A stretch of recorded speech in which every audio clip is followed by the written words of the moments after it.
Kitty Hawk, and you're right. We've got wind, we've got waves, we've got some rain. Not as much as last night. Let me tell you, we would not be standing out here last night. It reminded me of Hurricane Katrina. It was so torrential. But when we first arrived in town yesterday, it looked like a ghost town. No one on the beach. No boats in the marina. Boarded up businesses and homes. It was clear the Outer Banks was taking Dorian seriously, although still telling her to go away. For John Britt with Norbank Sailing and Water Sports, that meant getting all the boats and jet skis out of the Sound and on to dry land. Boats are secure, the place is put to bed, our staff are either home or have evacuated, and we always worry about storms, but I think we put ourselves in the best position to handle this one. Nearby in Corolla, Doug Brinley, who oversees more than 500 beach properties, was making sure everything was secure. Right now we have our homes secured, so we know all the properties are safe. I hope everyone has adhered to what the government authorities have asked them to do and evacuate.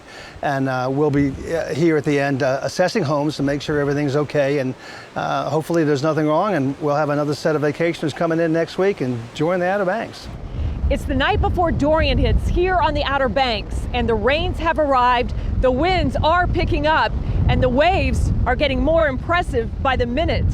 And although most residents did heed the warnings to evacuate, a few are riding it out, including Marshall and Tisha, longtime residents of Kitty Hawk. You've lived here 40 years. What fascinates you about hurricanes? Just the power of Mother Nature. As humans, we have no control over it. You guys were on your bikes. You're not worried about getting blown away? Not yet. Yeah, maybe, if it was midnight tonight or tomorrow morning, yes.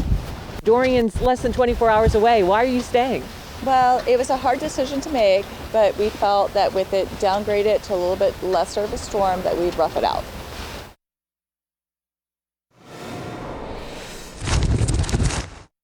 They've got now. Tad, I think you asked me how are things right now. Well, right now we're still waiting for Dorian. She's moving right over Hatteras Island, which is about 70 miles south of here, so we probably have not seen the worst. I understand she's moving at about 14 miles an hour northeast. So, you would think that we would have seen it already, especially last night. I'm telling you, it was incredible. So perhaps we're just in an easier band right now. We're still under a mandatory curfew in most of Nags Head till noon today. We actually had a police officer ask us to leave the road, and we had to do that. But I know that the folks who did decide to stay, at least in this area, are pretty happy they did. Well, Wendy, I appreciate it. Well, one last thing. I understand there are a lot of people down there praying that this thing could have been a whole lot worse. Pat, I keep thinking about that, and I keep thinking about those poor folks in the Bahamas, but the eastern seaboard has really been spared, hasn't it?